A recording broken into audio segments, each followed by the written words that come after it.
Hi everyone, welcome to the first episode of iSharer podcast. I am Alicia, and in this podcast is where we feature people of Tsinghua, so those who are leading experts, scholars, students, and alumni across different fields to share their insights with you. Through conversations and discussions about their personal experiences regarding academic studies, their life goals, career development, their own stories, and more. Let's take a glimpse into how it's like to be in Tsinghua. And this is for those who are interested in studying in China, doing businesses in China, living in China, or those who are interested in different cultures and educational systems, or just simply curious about what's going on in the world. So, without further ado, let's dive into the first episode.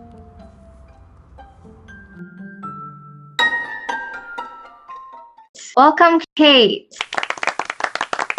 Currently a first-year Master's in Management Tsinghua student, she also completed her undergraduate degree, double majoring in foreign linguistics and business administration at Tsinghua. Today, we are going to delve into the story of Kate and how she started her own companies in Beijing, how she embraced her new identity as a Beijinger 6 years ago, and how she maximized her role as a Tsinghuaren by driving real change with her outstanding list of leadership positions at societies and clubs. She is a natural leader and a bold achiever. As her classmate, I can testify that she is known for her social presence and her perfect Beijinger Chinese accent. Stick around to hear it for yourselves. I'm always impressed by her efficiency and her wit of executing things. Always. So, without further ado, let's start from the beginning of the story. 7 years ago, what made you decide to come to China for undergraduate study? Okay, thank you for your question. So basically, I started to learn Chinese language back in my home country. I really fell in love with this language. So when we had a summer program, I came here when I was still young, and I really fell in love with Beijing. And I kind of already knew that maybe I will come here for my studies. When I entered my college, like in my home country, I didn't really like the education system, to be honest. I didn't feel like I will be learning lots of useful knowledge, and I didn't feel like this kind of educational program can open up my full potential. So I sort of decided that I need to go to another country, but at that time I was rather overwhelmed with China and Beijing, so I basically came up to the conclusion that I may try to come to China, as it's sort of a nice place to be, and I was not wrong. Yeah. What did you like so much about China that attracted you? I think like there were two things from internal and external perspective. So from internal perspective, it was a constant feeling of freedom here as a foreigner, which I never experienced in other countries when traveling. And the second is from external point of view is I really loved people. People in Beijing are so hospitable and so nice, and you really feel yourself like you're always at home whenever and wherever you are. People all are so good towards you, and that really astonished me. And yeah, it came into my heart, I would say. Oh, yeah, that sounds super nice. And will it be right to assume that that's also why you stayed for masters? Yeah, and also, of course, because I've done my undergrad in Tsinghua, I was pretty sure that it's probably the best education that I can get for now for myself. So I didn't really hesitate when applying to master's degree. And you can speak the Chinese language with such precise articulation and perfect use of language. Can you say some sentences in Chinese? 大家好，我叫梅李静，我现在就读于清华大学经济管理学院的工商管理硕士专业。然后我非常高兴的今天跟大家讨论一下我的个人经历，然后也非常感谢小眼 Online 邀请我当成一个 guest，something like that. Super accurate with like perfect articulation. And how did you come about learning Chinese?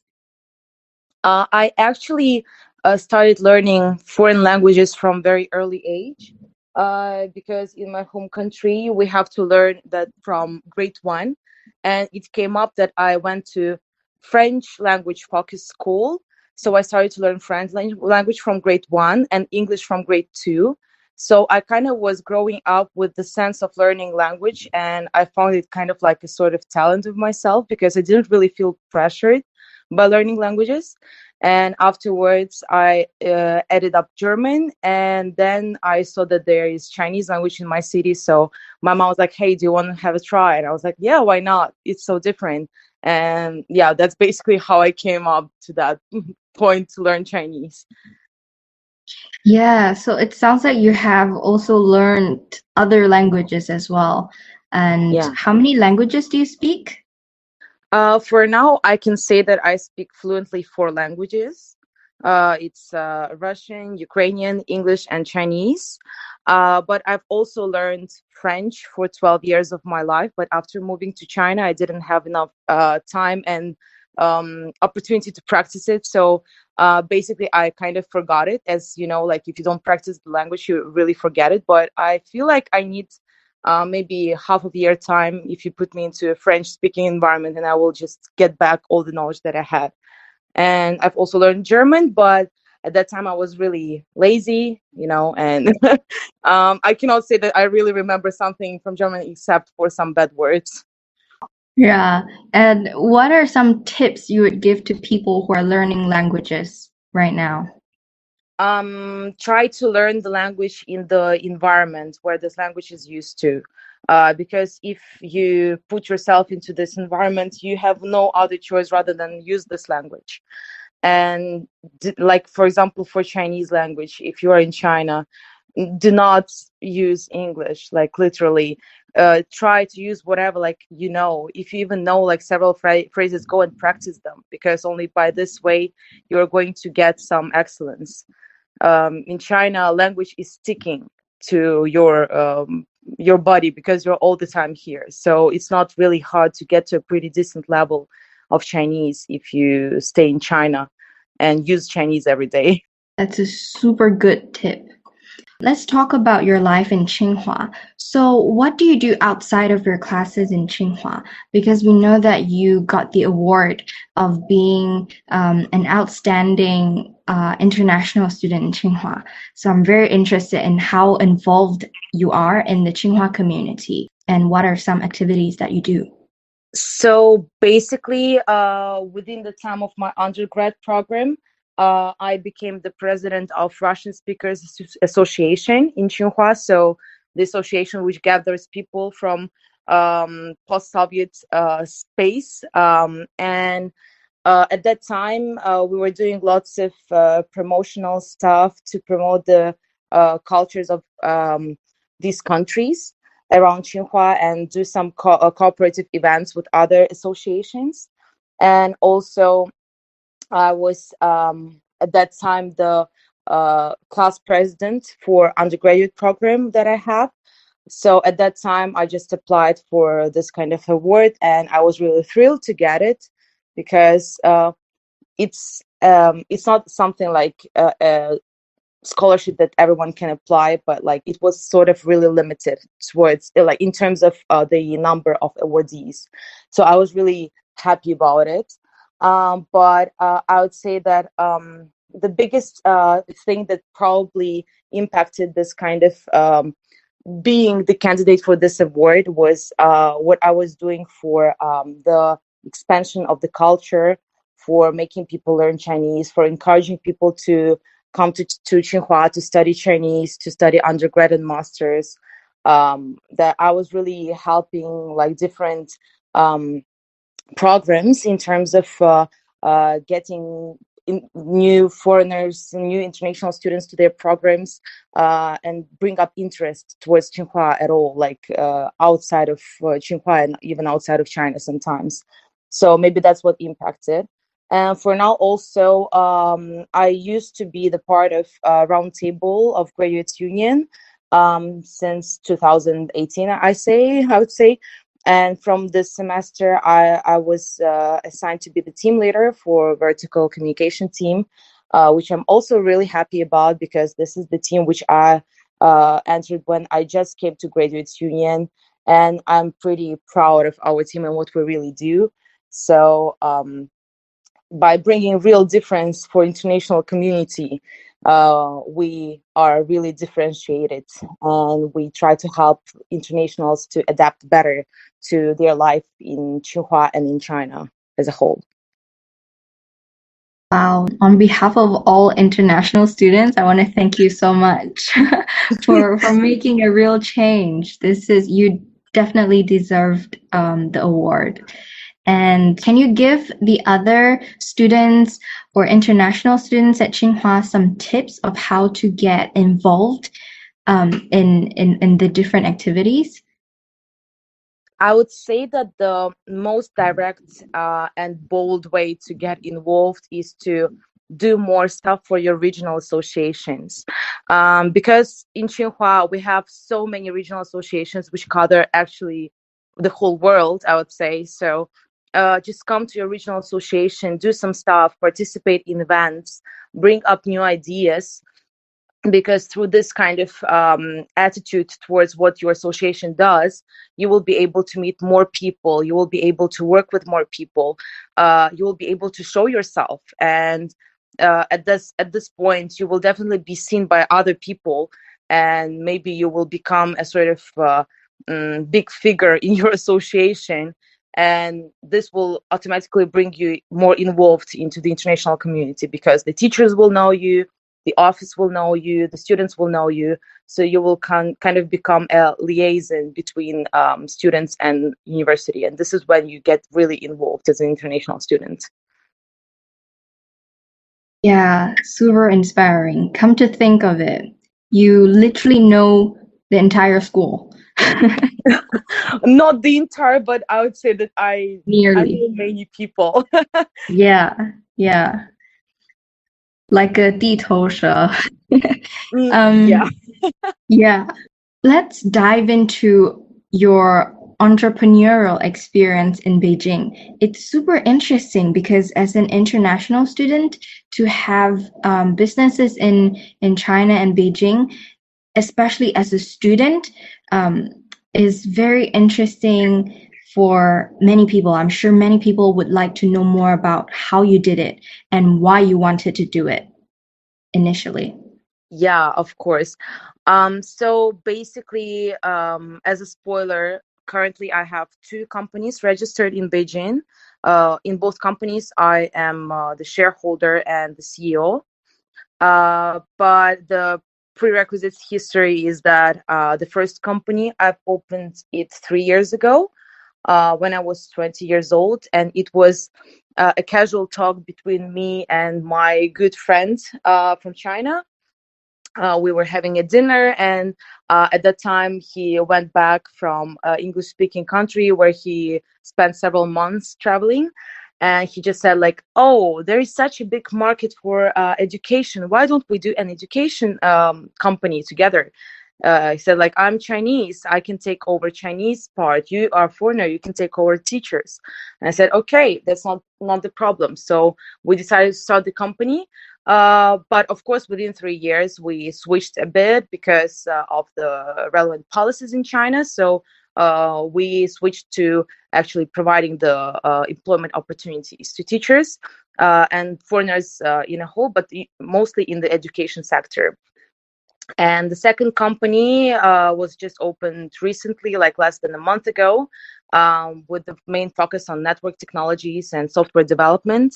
As my kind of small dream that I had from like since my grade 3 in undergrad.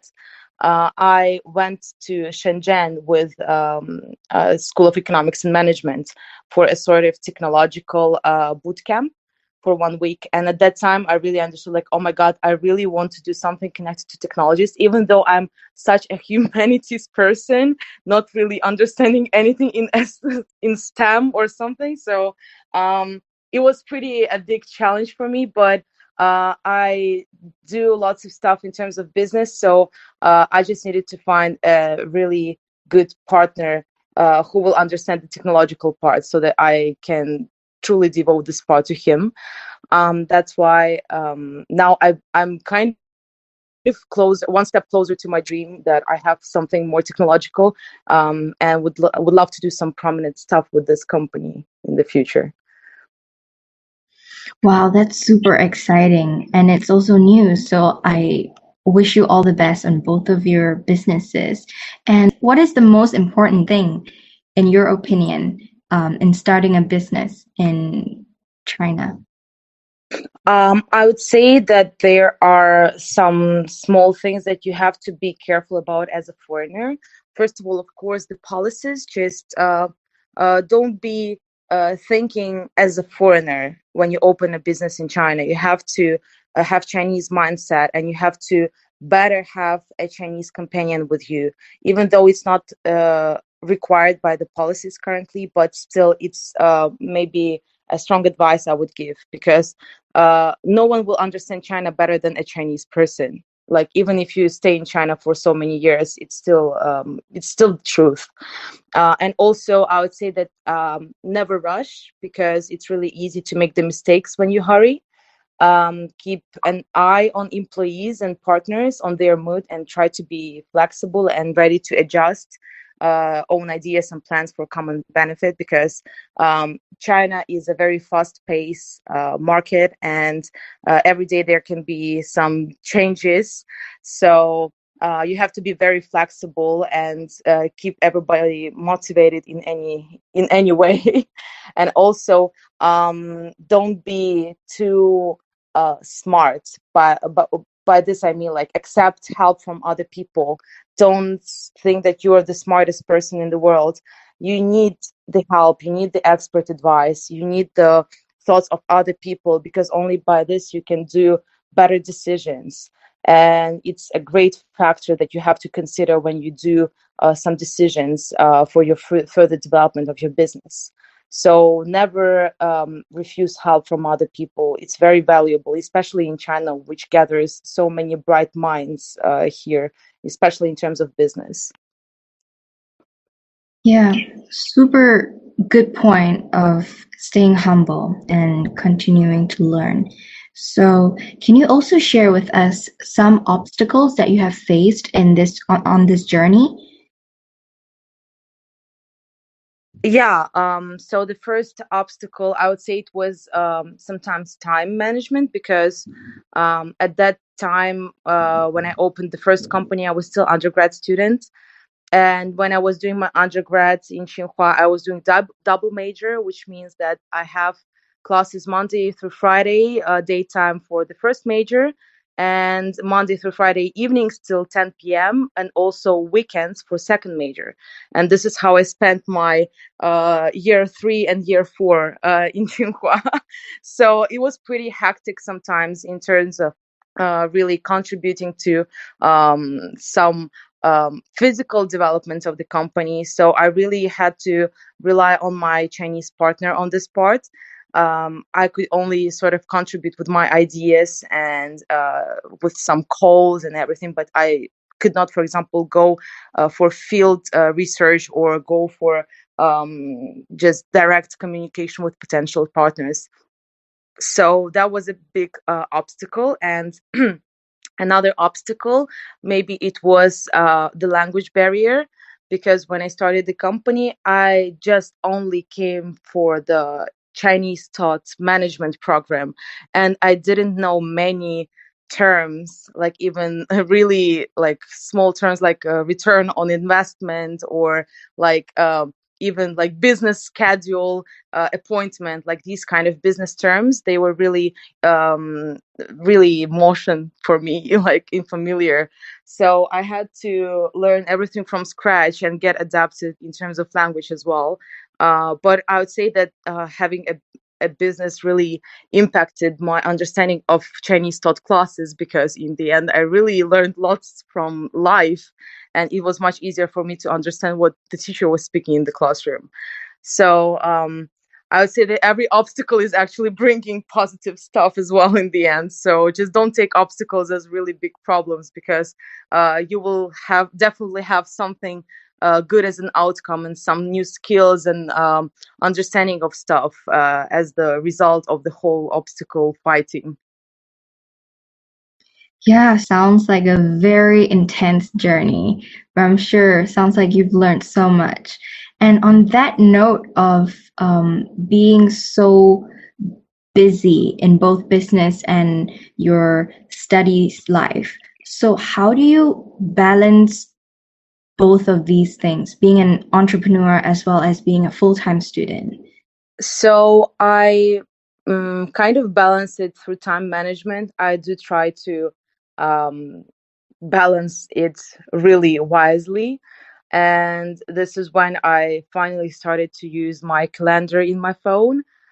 Before I never used it, but now it's like full with dots, with stops, because I have so many things to do, so many people to talk, that my brain starts, maybe I'm getting older, I don't know, but I start to forget things like a golden fish. So I have to write those stuff on the calendar literally.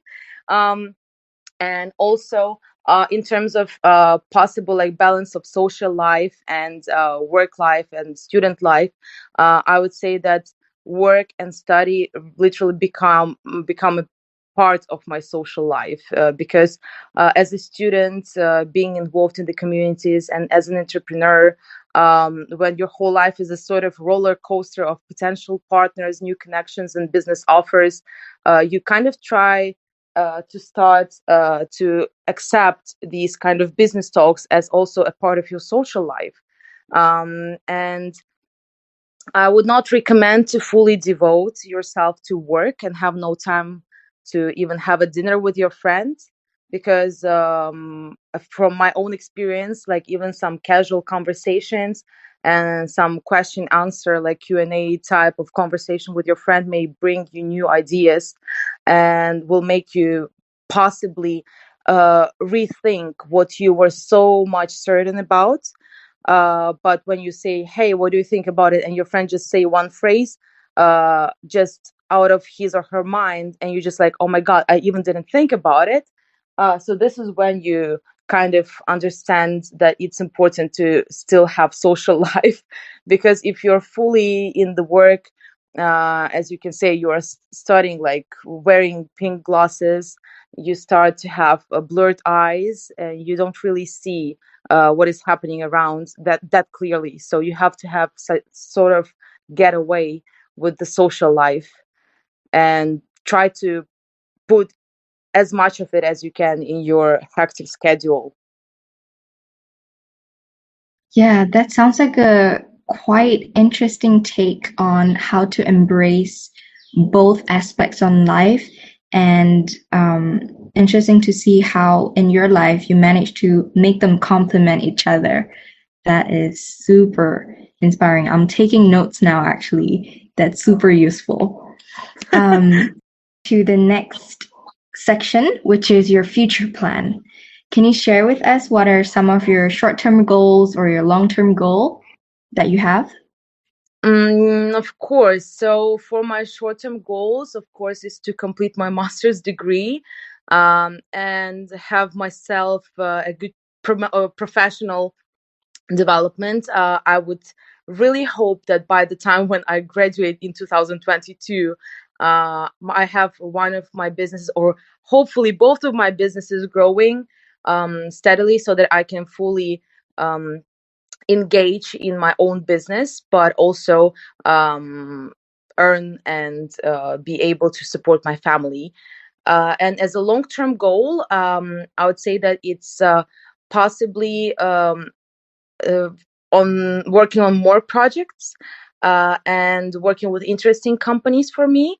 And the biggest long-term goal, I would say, is to help my parents to move to Hainan in China, because they've been to Hainan several times and they really love that place. And they constantly say that they actually see Hainan as being the place where they want to retire, because my dad really loves Hainan beer and my mom really loves mango. So that's actually a paradise for them. and they do want to move there. And I want to be able to support their idea and help them as much as I can, and try to put this long-term goal to my short-term goals as soon as possible. Wow. Yeah, that sounds exciting to have your entire family in China. That's gonna be so fun. Yeah. Yeah. Sending my future children to Hainan to their grandparents. That sounds really awesome, I would say. Yeah. Sounds so awesome. That would be good. Yeah. I can't imagine if my mom comes to China and live with me. Like, I can't imagine that. I also can't imagine my mom living with me or even in the same city with me. But I can imagine them living in Hainan, because I cannot see myself living in Hainan like long term, because I would just feel bored, I think. But I feel like they will feel very happy. My mom, I can see her dancing like Guangchang Wu with those Chinese ladies. I literally can see all those pictures in my mind. That would be so fun. That's gonna be hilarious. Like, I think that's gonna be viral. Yeah. Online, yeah. Yeah, I will make her do a TikTok on that. Yes. And so, on that note, let's move on to our last question about some tips or some words that you want to tell the other international students at Tsinghua. What are some things that visiting students will have to try before they leave Tsinghua or China? If we say about have to try, visiting students have to try all types of canteens in Tsinghua, of course. That's a must try.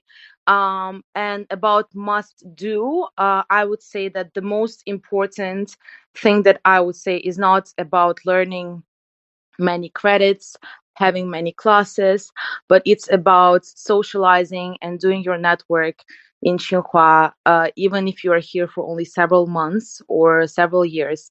Because I think that the biggest resource that Tsinghua has is not the amount of books in the library, but rather 50,000 students on campus. This is what is the most important part.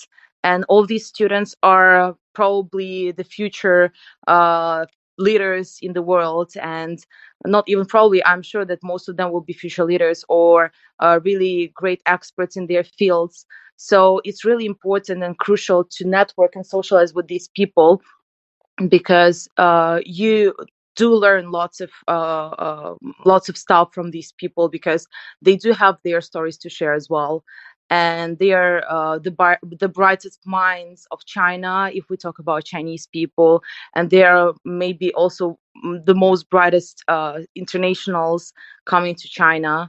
And also, if we talk about socializing with international people, don't forget that by socializing with internationals, you will know people from all around the world. I think this is my biggest takeaway from Tsinghua University, because wherever I go to travel, I know at least one person at that place, and this is something that I find really pleasant. And I really wish that everyone coming, no matter for visiting Tsinghua or for exchange or for Chinese language program or for degree program, it doesn't matter. Do your job, get involved in the community, socialize, find people, make friends, bound yourself by Facebook or WeChat or other contacts, because these may probably be your potential partners or potential people who will accept you staying in their house when you travel. I'm not hinting that I'm going to stay in the houses of my friends, but yeah, just in case, that's also an option. So yeah, just network with people. This is the biggest thing that you can take away from Tsinghua and from actually your life in China.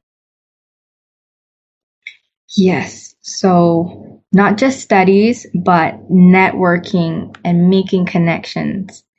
And I guess learning about the culture in China too. Yes, of Might as course. well. But you will learn that from people by doing networking with them for sure, because this is how you understand Chinese culture, not from books as well. You learn it as well from life when you talk to people, when you do mistakes in the communication, and someone says like, no, you cannot say like that, it's not polite, and then you start saying, oh yeah, you cannot say that in China, or those kind of things. Of course there is a barrier and the difference in cultures, but you will get into it because lots of foreigners who live here for a long time, they understand the Chinese culture, and they also can share it with you by even not trying to share, because they already get kind of like influenced by China after living here for a long time. Okay. And where would you recommend for people to find their own communities in China? What do you mean by where to find the communities? Like, for example, finding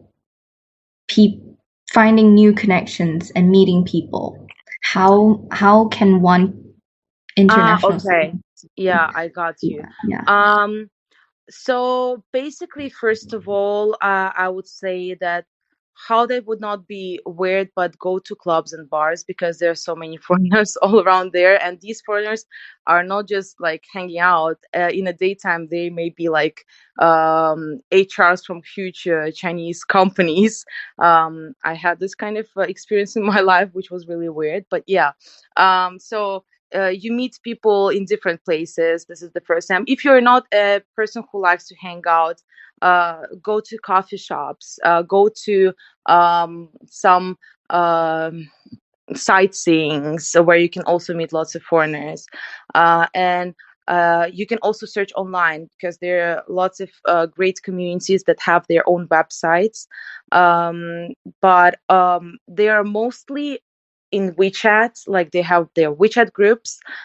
They have lots of events where you can meet even more like-minded peeps. So just try to get into those groups by maybe knowing someone who can bring you into those groups, or searching online. Most of these communities, as far as I know, they try to also have their Instagram account, their Facebook account. They do try to have, and also LinkedIn, of course. You can search through LinkedIn. That's actually a really nice tool as well, to search for some people in China who may help you to integrate better. Yeah. On that note, thank you so much, Kate, for being here with us on our first podcast episode. Super glad to have you here, and all the best for your future endeavors. Thank you so much, Alicia, and the whole Xiaoye Online team. That was a really big pleasure for me to be here today and share my story. And I hope that I will make some people more encouraged in such not easy period of our life. And maybe I will help people with some insights and make this world a bit better after someone listens to the podcast, hopefully. Thank you so much for offering help, Kate. That is super kind of you. And for the rest of our audience, this is it for this episode. Thank you so much for tuning in, and please continue to support us and give us any feedbacks that you have. We will be very happy to hear all of them. Take care and stay safe, everyone. Bye.